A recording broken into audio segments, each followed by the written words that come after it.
Hello बच्चों, हमारा आज का टॉपिक क्या है? प्रकाश का अपवर्तन। तो हम लोगों ने अपने पिछले वीडियो में पढ़ा था कि प्रकाश का अपवर्तन।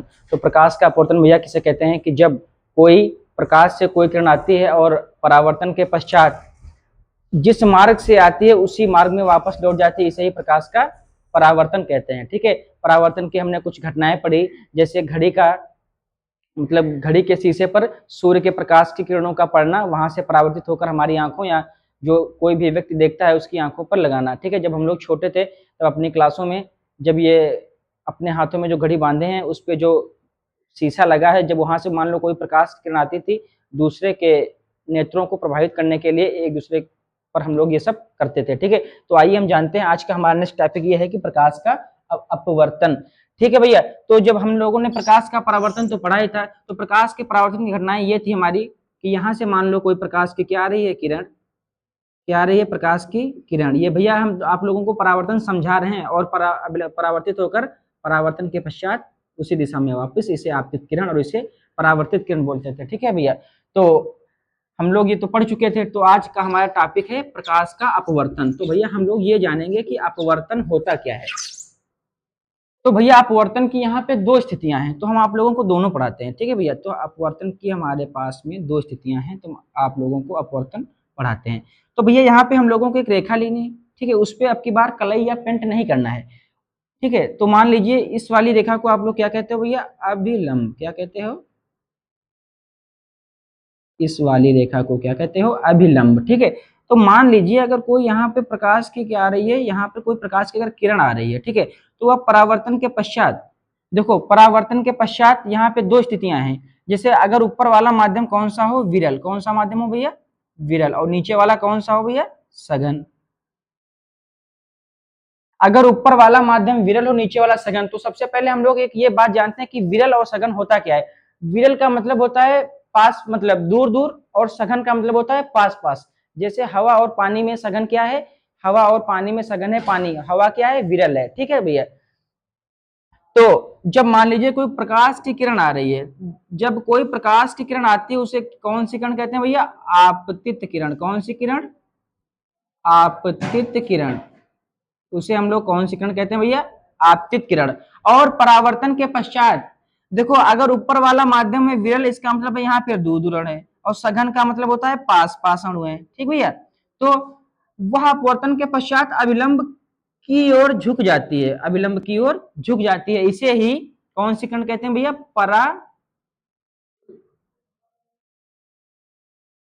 परावर्तित किरण। कौन सी किरण? परावर्तित किरण कहते हैं। ठीक है भैया, अब इसके बाद में हमारी एक और इसके जो ये वाला अभिलंब के पास वाला जो कोण बनता है, इसे कौन सा कोण कहेंगे? आपतन कोण, क्योंकि यहां से कौन किरण आ रही है? आपतन कोण। इसे काहे से प्रदर्शित करेंगे भैया? आई से। और जो अभिलंब के पास में परावर्तित किरण है, इसे काहे से? आर से। मतलब परावर्तन कोण को काहे से? आर से। तो ये हमारा स्थिति कब संभव है? जब ऊपर वाला माध्यम विरल, नीचे वाला माध्यम सघन हो। ठीक है, अब देखते हैं जब ऊपर वाला माध्यम क्या हो। अगर ऊपर वाला माध्यम सघन हो, कौन हो? ऊपर वाला अगर माध्यम कौन हो? सघन, और नीचे वाला विरल। तो इसका मतलब ये हुआ भैया कि आपके पास यहाँ पे और क्या होंगे? पास पास होंगे, और विरल में कहा होंगे? दूर दूर होंगे। तो जब कोई, ये क्या है? अभिलंब।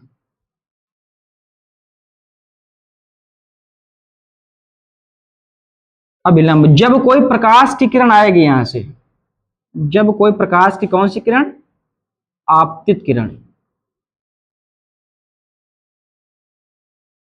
आपतित किरण, तो वह परावर्तन के पश्चात, मतलब परावर्तन के पश्चात अभिलंब से दूर हट जाएगी। इसे कौन सी किरण कहेंगे भैया? परावर्तित किरण।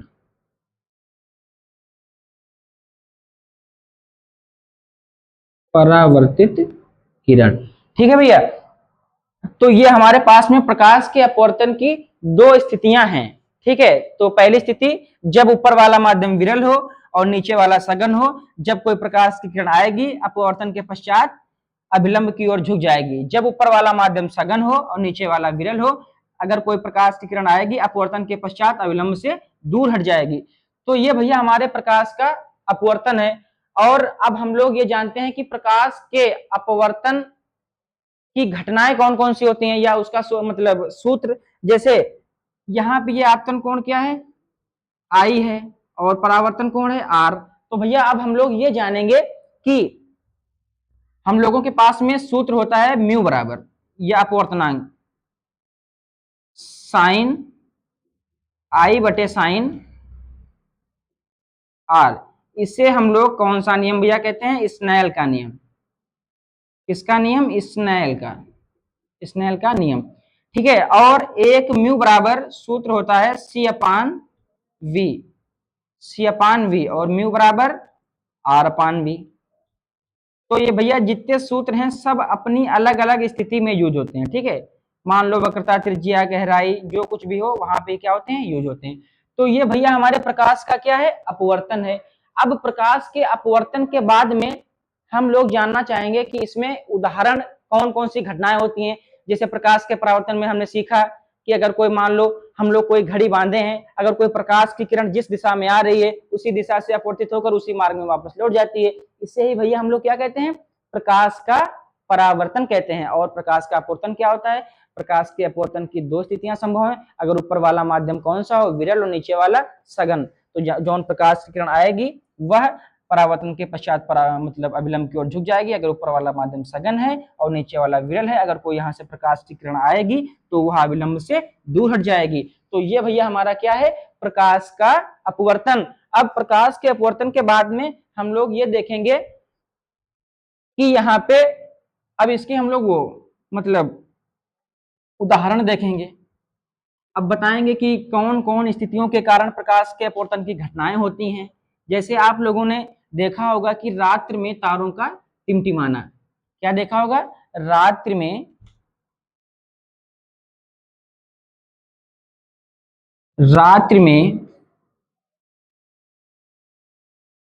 तारों का टिमटिमाना या चमकना। ठीक है भैया,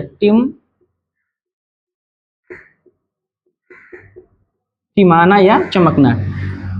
तो भैया आप लोगों को पता होगा कि प्रकाश के अपवर्तन के कारण रात में हमें तारे टिमटिमाते हुए दिखाई देते हैं। जैसे ये घटना तब संभव है जब ऊपर वाला माध्यम विरल हो, नीचे वाला सघन। जैसे जहां ऊपर अंतरिक्ष है वहां क्या कौन सा माध्यम है, विरल माध्यम है। कौन सा माध्यम है, विरल। और नीचे वायुमंडल में कौन सा माध्यम है, सघन। जब वहां से कोई प्रकाश की मान लो कोई किरण अगर आती है तो विरल माध्यम से सघन माध्यम की ओर आती है, तो वह अभिलंब की ओर झुक जाती है। तो जैसे ही हमारा तारों का प्रकाश पृथ्वी पर आता है तो उसको पहले उसे वायुमंडल से होकर गुजरना पड़ता है। तो भैया इसके लिए आप लोगों को पता होना चाहिए कि हमारे वायुमंडल में कितनी परतें हैं। तो हमारे वायुमंडल में 5 परतें हैं, बहिर्मंडल, आयन मंडल, मध्य मंडल, क्षोभ मंडल, समता मतलब सबसे पहले कौन सा मंडल होगा भैया, बहिर्मंडल, आयन मंडल, मध्य मंडल, समताप मंडल और क्षोभ मंडल। तो प्रकाश को लगभग 5 परतों को भेद कर कहां आना होता है, पृथ्वी तक। तो इसलिए ऊपर वाला जब वहां से जब तारों का प्रकाश ऊपर से पृथ्वी पर आता है तब 5 परतों को भेद कर आता है। तो इसलिए ही हमें रात्रि में तारे टिमटिमाते हुए दिखाई पड़ते हैं, क्योंकि ऊपर वाला माध्यम है विरल और नीचे वाला माध्यम है सघन। ठीक है भैया, नंबर 2, जल में रखी हुई, जल में रखी हुई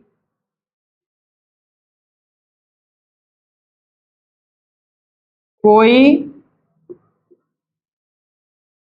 जल में रखी हुई कोई छड़ अपनी वास्तविक गहराई से, अपनी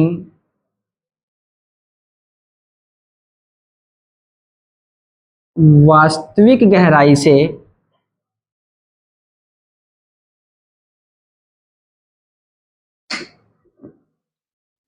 कुछ ऊपर दिखाई देती है,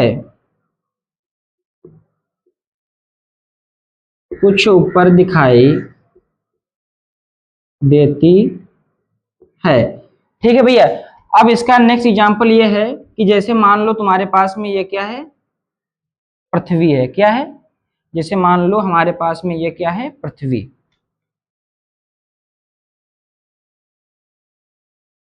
ये मान लो भैया क्या है, पृथ्वी।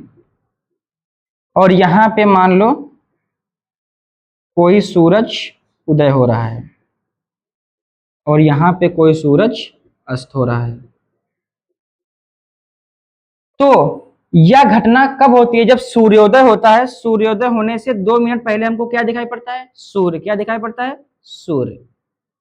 क्योंकि प्रकाश के अपवर्तन के कारण सूर्योदय होने से पहले 2 मिनट पहले हमें क्या दिखाई पड़ता है? सूर्य। क्योंकि अपवर्तन का काम होता है भैया कि अपनी वास्तविक गहराई से उसको ऊपर दिखाना। तो यह घटना जब सूर्यास्त होता है तब भी होता है, अपनी अपवर्तन के पश्चात अपनी वास्तविक गहराई से उसको ऊपर दिखाना।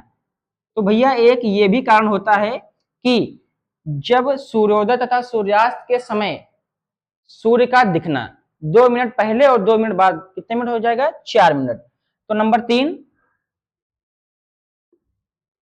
सूर्योदय या सूर्यास्त के समय सूर्य का दिखना।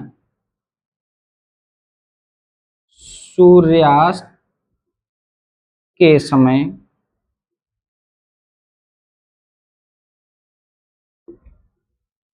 सूर्य का 2 मिनट पहले या 2 मिनट बाद में दिखना। ठीक है भैया, तो ये हमारे प्रकाश के अपवर्तन के कुछ क्या हुए एग्जाम्पल।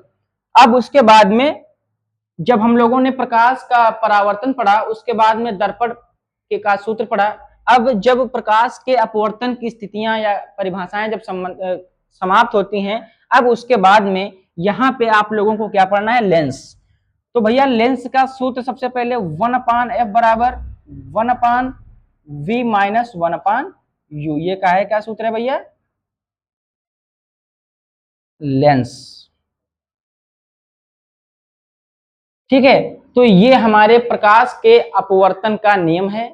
ठीक है, हम आशा करते हैं कि आप लोगों को ये समझ में आया होगा। ठीक है भैया, तब तक के लिए धन्यवाद। जय हिंद, जय भारत।